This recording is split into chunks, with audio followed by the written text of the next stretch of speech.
can see, it's quite similar patterns with Indonesian level.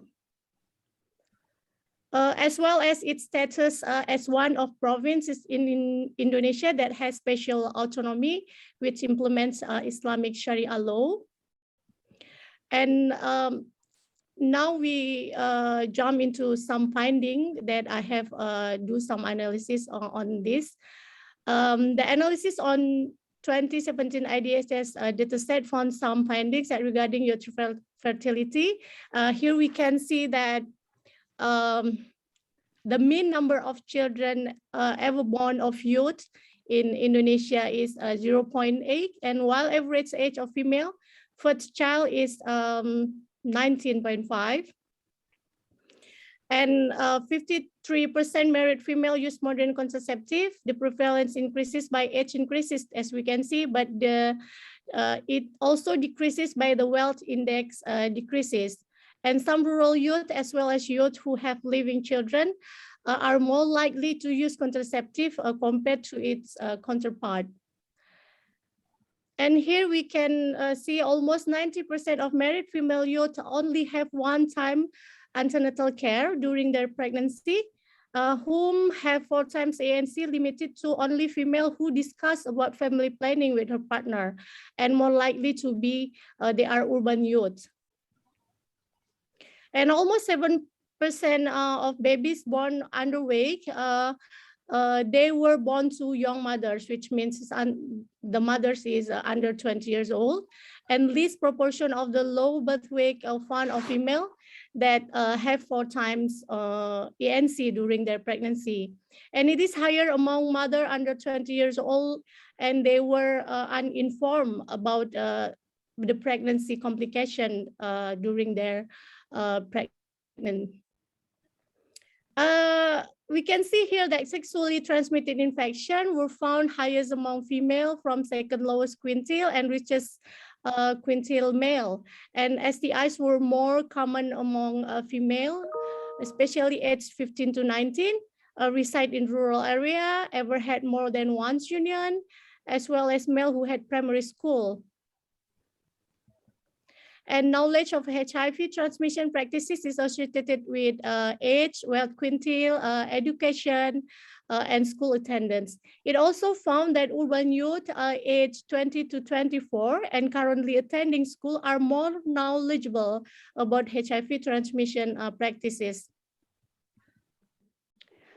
In terms of premarital sexual intercourse, it is found higher among male youth, especially among who disagreed about keeping women's virginity.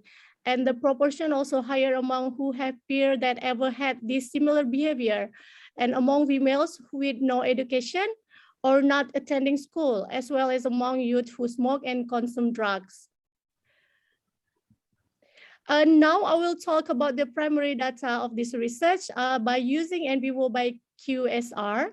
The analysis of the primary data from FGD sessions found themes within 4 levels of environment that a youth living in.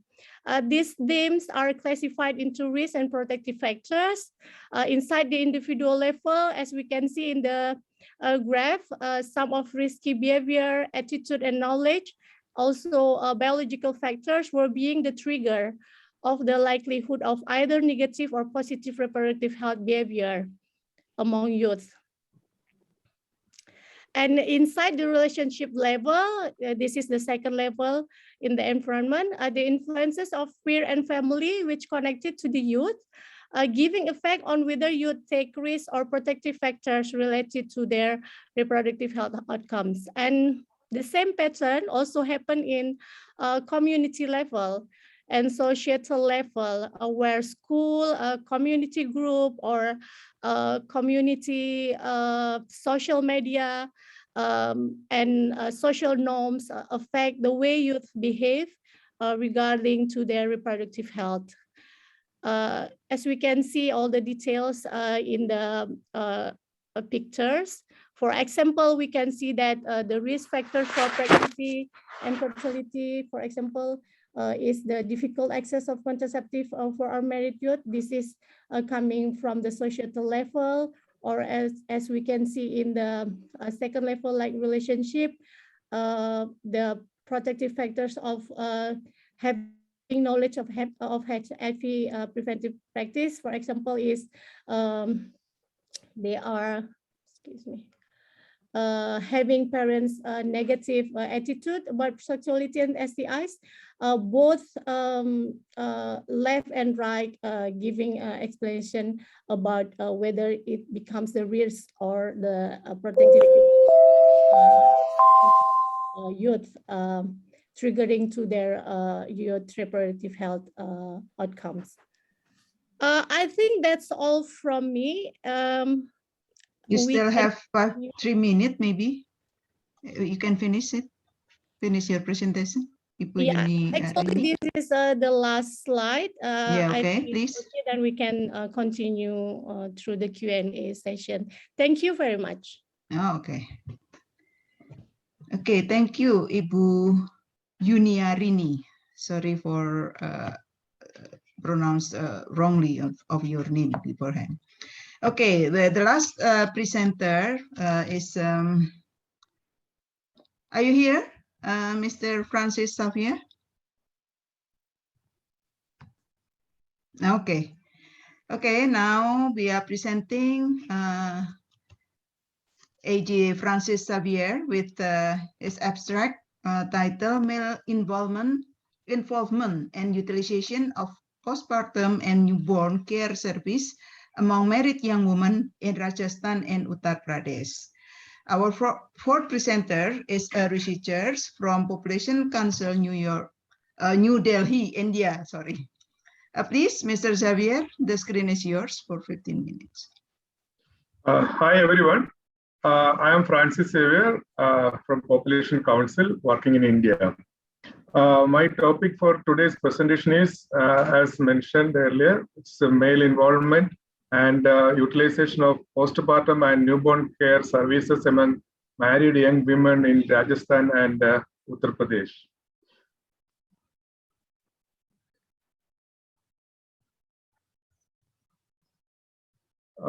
Since ICPD 1994, male involvement in RCH has got momentum globally. So the Indian National Population Policy also reiterated the importance of involving men in reproductive health. So male involvement in reproductive health is important because majority of the reproductive decisions were taken by the male partner. As a result, timely care for reproductive health services is lacking among young women. In India, available studies on male involvement in reproductive health services focus mainly on adult women, and studies among young married women on this topic is lacking. So the objective of our paper is first to measure a male involvement index in RCH, and it also separately for antenatal care, delivery care, postpartum and newborn care separately. And second, to see how male involvement is associated with certain RCH outcomes, like postpartum checkups and uptake of postpartum contraception and child immunization. So the data for the study was taken from a community-based survey that was conducted in 2015 that covered both rural and urban areas of 2 districts each in Rajasthan and Uttar Pradesh state. The survey interviewed about 5,000 married young women aged 15 to 24 years and who had a pregnancy or childbirth during 2 years prior to the survey. But the focus of this paper is on 3,027 women who had delivered a baby during the last 2 years prior to the survey. So we have used descriptive analysis and multivariate analysis for the study. As I mentioned, our outcome variables are received postpartum checkups within 7 days following delivery. And the second outcome variable is received a full immunization among children aged 12 to 23 months. And the third, the adoption of postpartum contraception, which is defined as adopted a contraception within 12 months following delivery, but before the next pregnancy. The explanatory variables used were main explanatory variable is index of male involvement in antenatal or delivery care. Other explanatory variables used were age at birth, religion, caste, and education, engaged in paid work, and rural-urban residents, household wealth index, agency of women, and number of children ever born, and spousal communication. So a brief profile of the study population. The respondents were on average aged 19 years with 5 years of schooling, and more than 2/3 belongs to Hindu religion, and about a quarter belongs to socially backward caste or tribe, and 18% were residing in urban areas, and standard of living was about less than half in a scale of 0 to 57. And they had a mean children ever born was 1.8. Here we measured the male involvement in RCH using 13 questions, and the details of this is given in the next 2 slides. For male involvement in RCH, we used 3 statements. That is, encouraged the respondent for ANC and accompanied them to a health facility, or mainly took a decision to have an ANC. So if you see 64 to 81% of the women reported that their husbands were involved in these activities. And the average index of antenatal care support is 2.2 out of 3. Similarly, for delivery care, 4 questions were used, like saved money for delivery expenses, mainly took a decision and arranged the transportation and accompanied the respondent. And 68 to 78% of the husbands saved money or took a decision about place of delivery. And 4% each arranged a transportation and accompanied the respondent to health facility. And the summary measure for index of delivery support is 2.4 out of 4. And if you combine both antenatal care support or delivery care support, it is 4.6 out of 7. This measure we used in our multivariate analysis. Similarly, we also calculated male involvement in postnatal care and newborn care. So the male involvement was lower for PNC, which is an average of 0.9 out of 3, and newborn care services was 1.8 out of 3, which is lower than compared to ANC and delivery care. And the overall male index was just over half, that is 7.3 out of 13 statements. So further, as I mentioned earlier, we have applied a multivariate analysis on selected outcome variables. The index of male involvement that is shown in the table, and the first one is postpartum contraception, and the second one is received postpartum checkups, and the third regression is children aged 12 to 23 months who had received a full immunization. And if you see, index of male involvement is significantly positively associated with the selected outcome variables after controlling for the confounding factors. In fact, young women who had relatively higher support from their husbands for antenatal or delivery services were more likely to have a postnatal care, and the odds ratio was 1.3, and to have full child immunization, and the odds ratio is 1.1, and more likely to use modern family planning methods and or traditional methods compared to those who did not adopt postpartum contraception.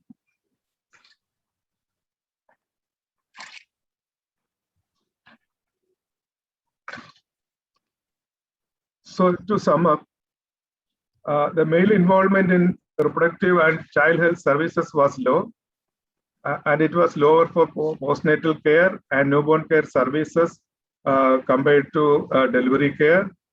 The multivariate analysis suggested that index of male involvement is significantly positively associated with antenatal care, postnatal care, and adopting postpartum contraception after controlling for the confounding factors.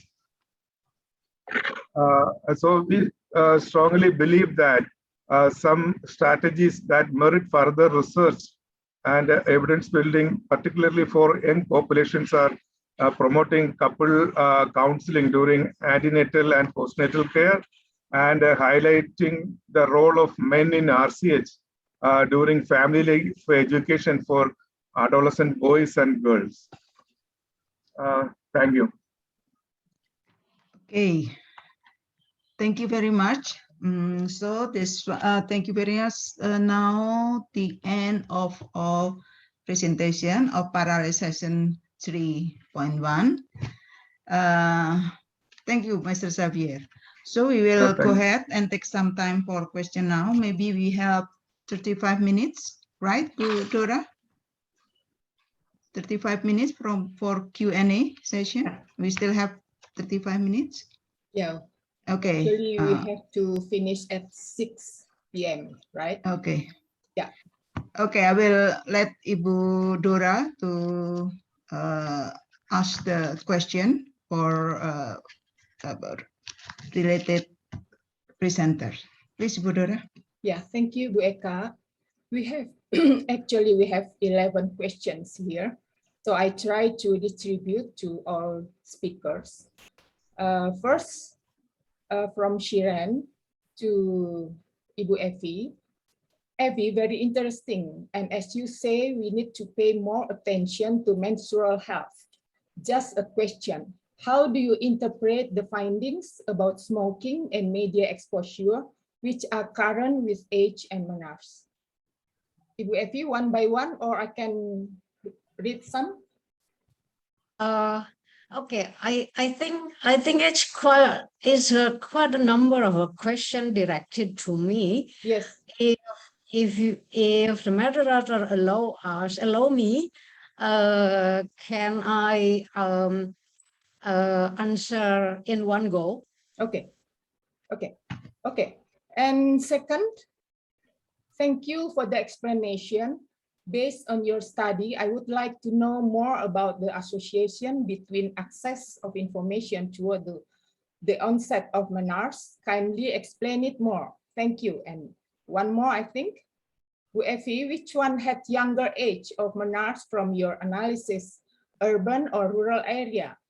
I'm guessing that teenagers in urban area tend to have younger age of menarche due to more mature behavior. Please, Ibu Evi, these 3 questions. Okay. Thank you very much. One more, if I may. Yes. Okay, one more, if I may. Okay. Yeah, Bu. It is very important to do health education from an early age to prevent problems related to reproductive organs in adolescents. What needs to be prepared by the government in the future to overcome them, especially the incessant social media? Okay, time is yours. Okay, thank you very much. Thank you very much for all the interest on this. I'm excited to have all these questions. First, from Sharon, thank you so much. So for your question, how do I interpret the association between smoking behavior and media exposure to the mean age at menars. So here, from the data that I have, it does not allow me to examine the variable that I have as the causal relationship. So it's association. So let me try to explain, say, for example, on the smoking behavior. The smoking is asked at the current situations, which is the girl who smoke tend to have a younger age at menars. So here, some of my possible explanation which can be debated and discussed, that some studies mention that actually the onset of menarche can lead to depressions through the young girls, especially as when they are unprepared to have it. So with that depression and also the pain that never experienced before, maybe that lead to smoking behavior. And unfortunately, Indonesia is the cigarette producer country. So this is what I see from this finding actually is a challenge. It's a challenge that cigarette has many different health consequences. And to the girl, this can, whether all those smoking lead to earlier age at menars due to the chemical things in the tobacco that she consumed, that I'm still not sure yet how to explain, whether that initiates the change, hormonal change that lead to early puberty. So I'm not sure about this. But if I see this, whether this one can lead to a psychological health of the girls. So that one side that I'm trying to see the relationship or the association between the age at menars and the smoking behavior. And to the extent of how media exposure, which is those who read or have an access and read more information through different media, whether that news, magazine, or TV or radio, has tend to have a younger age at menarche. Is that because one of the unclear thing is that what they read from that one? Or is that also an indication, especially to this millennial, using this data, they have more access. Some of the study, they have more access to internet, they have more access to the information where parents cannot control them, what they read, what they observe, what they think. Therefore, that this one lead to sexual stimulations that also can trigger to the onset of menarche at the earlier age. So, that, or it can be also the access to information is the indicator whether they're coming from a more wealthy families, where in many studies, including from the developed countries, that the tendency of declining, getting younger at the age of menarche is present. And that one also lead to the improvement in the socioeconomic situations. So exposure to the media can be the indication of more the girl coming from more wealthy families, have access to more information, and also can lead to some of the literature mentioned on the sexual stimulations. So that one we can discuss more if even I open to anyone as well who have studies about menarche in some other countries, not only in Indonesia. if some of you are here, you can enlighten me on this. And also another questions coming from, what is that? Based on your study, I would like to know more about association with accessory information toward the onset. So I think that one is quite a similar question that earlier that I have explained. From the Busari, urban rural, from the analysis. Oh, okay. From the data from the analysis I have, that the coefficient is negative, in which urban in comparison to the rural areas, in which that those who living in urban area tend to have a younger age. You mentioned maybe due to more mature behavior.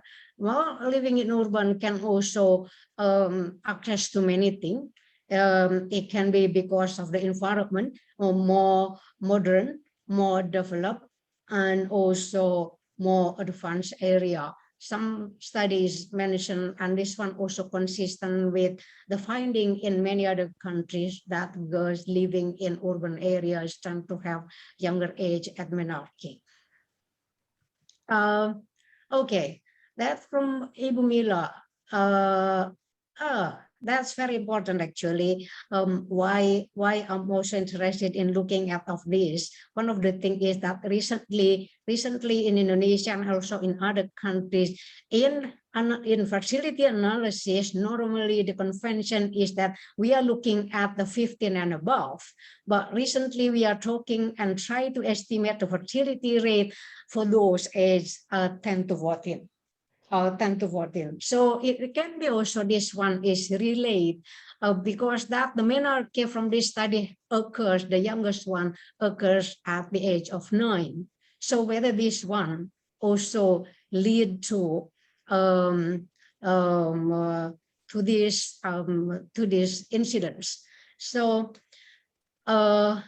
yes, of course, for the policy implication, we need to take into account, understand when the girls actually experience first menstruation, and to prepare them with regard to reproductive health, to prepare them better and how to deal with that, and also how to deal with the associated pain that happened to some girls. So in some other countries, is already discussing how menstrual cycle management, something like that. That maybe this is also the wake-up call for us. And in fact, the Indonesian girl experience menarche getting younger. So if this one, I'm interested to look at and see the more recent data to see if now the youngest one is 12.8, that is coming closer to the early marriage. No, sorry, the early menarche, not early marriage. And also because we are also discussing early marriage. In the past, the girl married not long after menarche. So this one also can lead to the policy implication to know this, how best that the program should address and to have young millennial better, especially to the current one who are not yet experienced menarche. Okay. This one from Ibu Kartika, the age at menarche in Jawa and Bali, which actually younger than the one living in non-Jawa Bali area. The pattern is just similar between the place of residence, between the difference between urban and rural areas. Okay, that's the last one, I think, from Mbak Anantalia. Yes. Okay, this one I think that's true. We need to take into account the girl reproductive health, giving them more accurate information about not only about sex, but also the first thing before they know about sex, they have to know menarche. which actually because that when the onset that they are at risk to anything happen if there is activities among the younger and the young men. So that one, in my opinion, we need to work more and prepare them adequate information about reproductive health education, not only to the girl, but also to the parents. So that's another interesting thing. I think there is one question I forgot, but I remember you asked about why some girls who talk to their parent even have the opposite pattern. They tend to have older age at minors in comparison to the one doesn't have an access, do not use an access to non-person's information. That's here is that because talking with parents, talking with people, also giving more good relationship here with the parent, bonding and things like that, and also have them more less stressful. If stress can be another source of having menarche at a young age. So for this one, this also I'm still not quite sure how, but at least it's also surprising and interesting to me to see the finding. There are two contrasting patterns between those have access more information through media in comparison, having more access information to from people, whether that one from parent or other people. So I think I will stop here first to give more opportunity for other presenter to respond to their questions. Then I can come back if time allows us for more discussion. Thank you very much. Thank you, Bu Evi. Well, you still have more questions actually, but I will give a chance to another speakers for some questions. First to Pak Najib. This question from Sulochana. How much of your sample was males and females? Did the responses differ in terms of gender? Pak Najib, please, yours. Yes. Yes, the participant is 195 teenager, male 52 male, and female is 143. In total, 195. Enough? Okay. Is that all? Yes. Can I ask more question, Bu Dora, to Pak Najib, because I'm interested in this. Maybe Can I ask later, something with this, the number of respondents? Okay. With the gender issues Yes, here, because Actually, maybe you have the data, but you're not finished to analyze it. But I want to know whether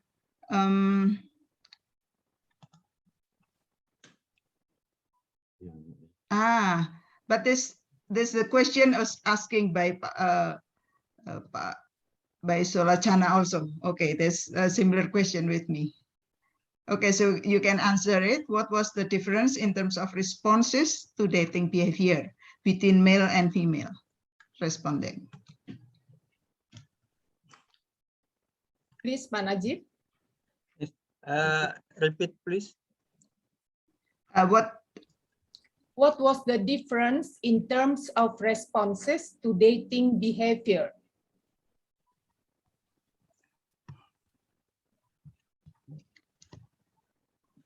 So what is the answer of male respondent and female respondent on the behavior? Is that similar or? Between male and female, I think. Yeah. Excuse me. The same respondent. The responses. The response. your finding is they are, you said that 50 something percent are only out for eating with their girlfriends. So it means that they are male answers. So how about the girls? Similar the girls? answer. The girls, Similar the answer. answer is similar with the male, or the different yes. responses? Yes, similar answer. So the response between male and female, they are the same. Yes. Is that Yes. it? Yeah, Pak Najib? Yes. Okay. Yes. Okay. The similar answer. Okay, thank you. And before I pass the question to Ibu Yuniarini, first maybe I will add the input information from Pak Gur. Pak Gur, hello Pak Gur. Please you write in the chat box that Yuniarini has identified 9 themes from her qualitative analysis. T1, T2, etc. Indicate theme 1, theme 2, etc. That's for the audience understanding. Okay, now the question from Ibu Anindita. For your Yuniarini, what are the myths that still occur in Aceh on reproductive health, and how the youth overcome it in your research findings? Time is yours. Thank you, Mbak Anindita, for the question. Uniquely, I found some findings from my FGDs related to myth about reproductive health among youth in Aceh province.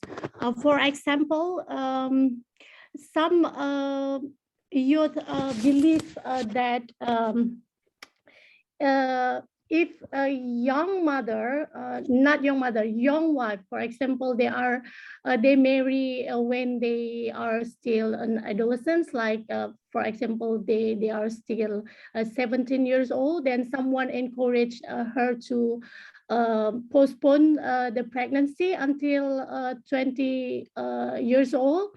But they believe that using contraceptive will affect to infant through all their life. So it means that later they, rejected any contraceptive, then continue to be fertile. It means that when they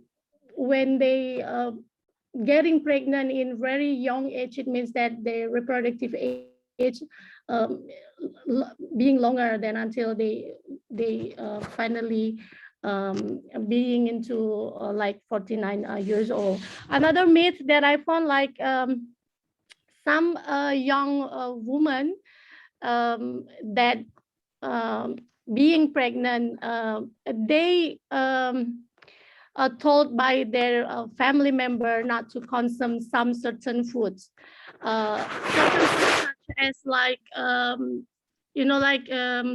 healthy foods, like for example, like kind of there are special kind of a fish in some river in Aceh. They cannot consume that because the family believe that if they consume that food, it means that later the baby will look like a snake, something like that, or will look like a reptile in the river. But that's it's common sense, but some of them, they still believe something like that.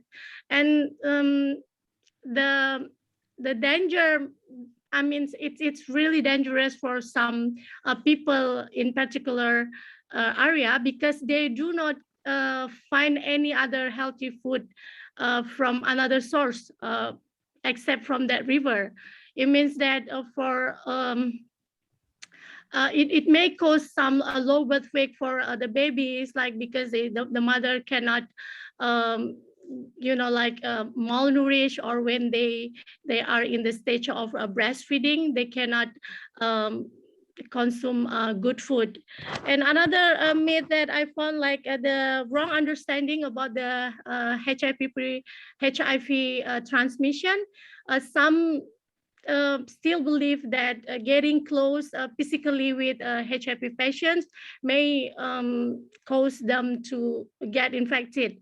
Some of them, they do not know how to deal with someone who are having the HIV in their environment. And it is still happen that HIV patient is not really accepted in the society.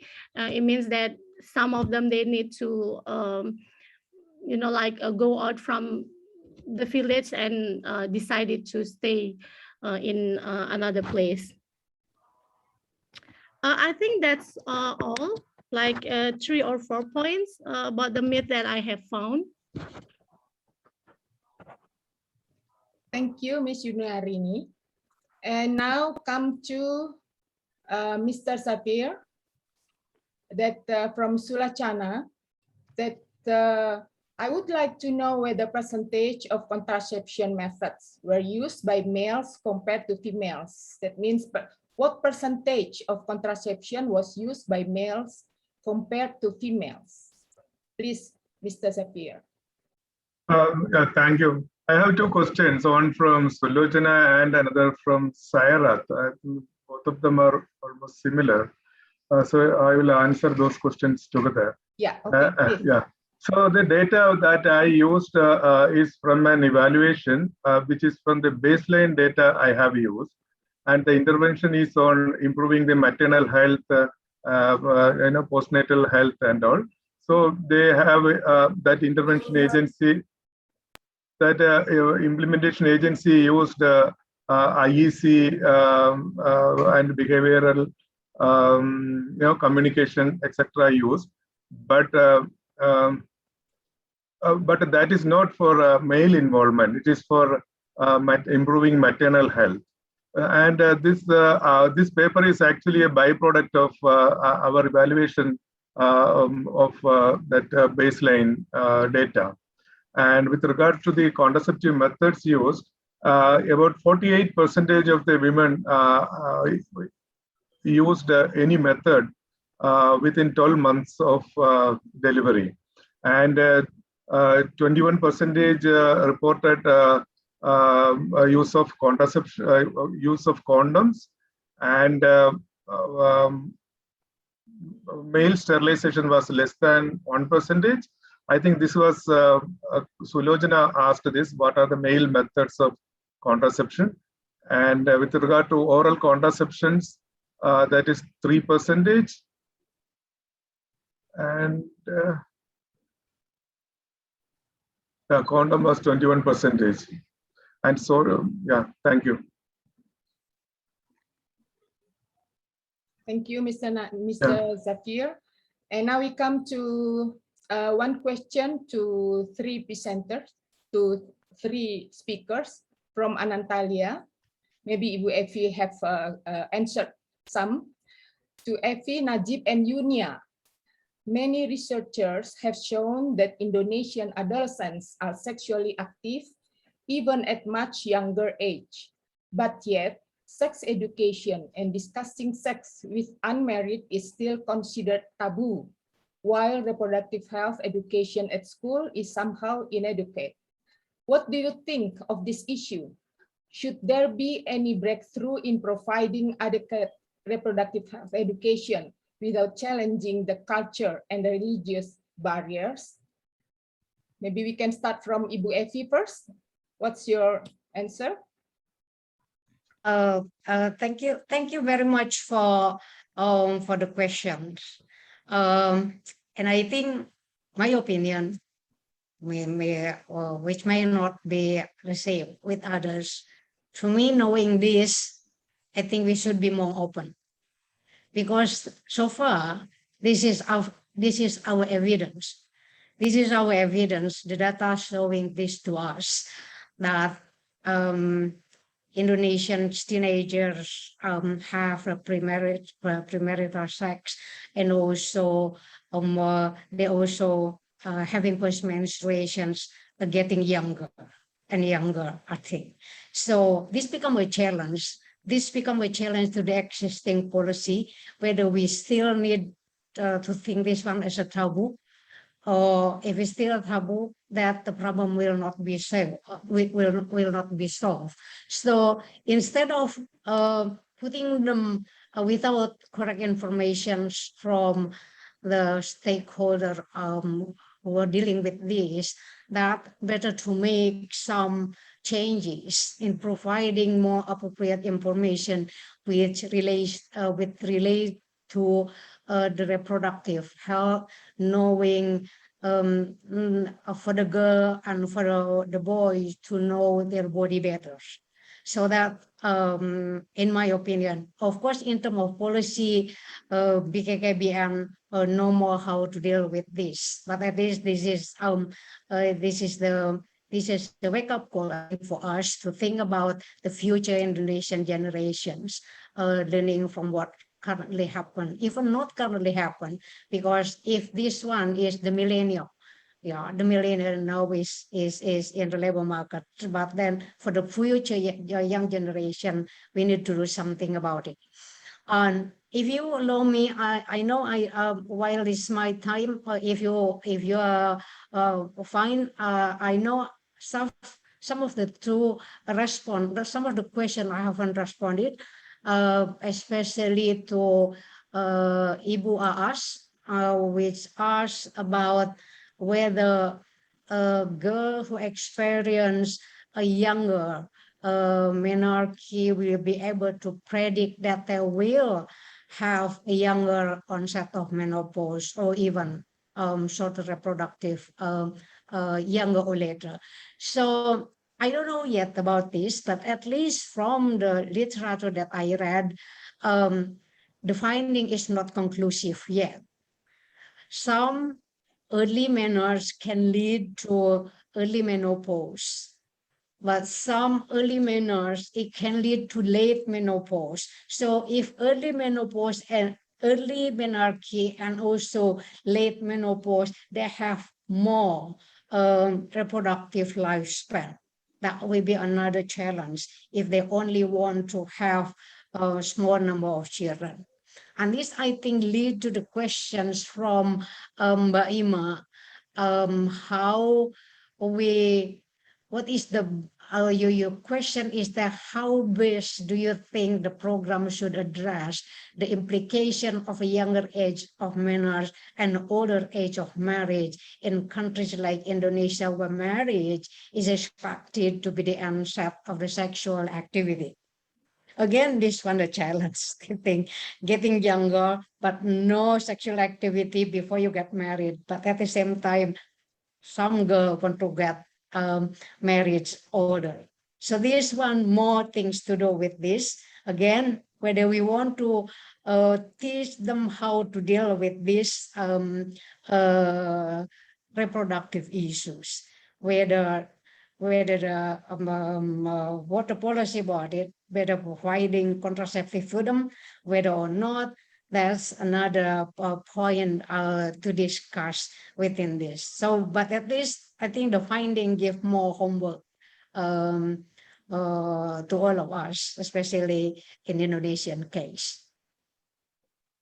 I think I stop here first, Bu. Okay, I'm sorry because the time is very limited, a few minutes more. So I ask Pak Najib if you can make a short answer, please. Yes, yes.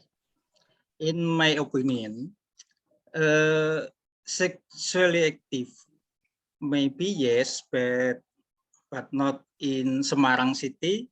Sex and the marriage is still taboo in Semarang city. Yes, it's true. Discussion sex among teenagers are still taboo from them. By program of school of population education, including health reproduction, sex education, and family planning. the breakthrough is that the collaboration among educators, government and religious men to get the teenager to avoid free sex or sex under marriage. Thank you. Okay, last, what is your opinion, Miss Yunia? Actually, BKKBN and Ministry of Health have been developing for many years some youth group or youth community. Actually, we need just to encourage peers or teenage or parents to get more active, to be involved in that group. This day, the main problem is, for example, BKKBN have a BKR, which means it's resilient group for parents that having youth in their home. Some parents do not involve in that group. It means that they're not getting really active. But I believe by encouraging some parents to have more knowledgeable and more, like a better way of communicate with the youth, they can interfere some problems. I mean, so they can be a part of the solution in countering the problem of sex education, lack of sex education among adolescents. I think that's all. Thank you. Thank you for all. It's time exactly. We still have 4 more minutes. 4 more minutes, but no more questions in the list. So I give a chance to moderator 1. Thank you. Okay, thank you, Ibu Dora. I think we already covered all the questions. Even I still have one question for Dr. Xavier, but I will send through email then. Okay, so we need the ARH education then, yeah. Adolescent reproductive health education as soon as possible, because they got the menarche younger, and it means that they are ready for some people, they are ready for marriage. And according to the research in India, the male or the husbands is not yet so care about the antenatal and postnatal caring. So the burden will become more for a woman. Okay. It is before I'm closing this session, there is a announcement from the organizer that to all participants, that your email address and passcodes can be used for 3 consecutive days conference. So they use them tomorrow. So thank you, everyone. We appreciate you being here, and you can find this is the last session for today, and but we still have tomorrow morning start at 9 o'clock. You can find your session button on the microsite to get the link to another interesting session you like tomorrow morning.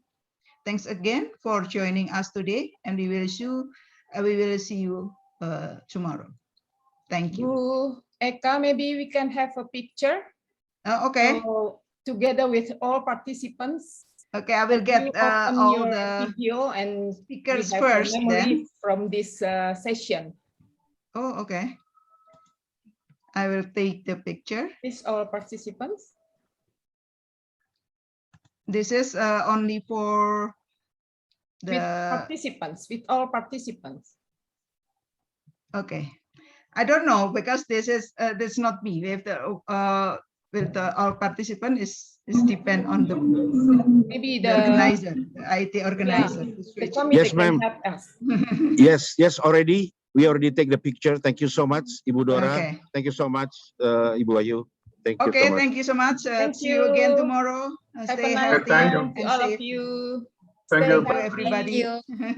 Bye-bye. Bye-bye. Bye. Bye-bye. Bye-bye. Thank you. See you next again.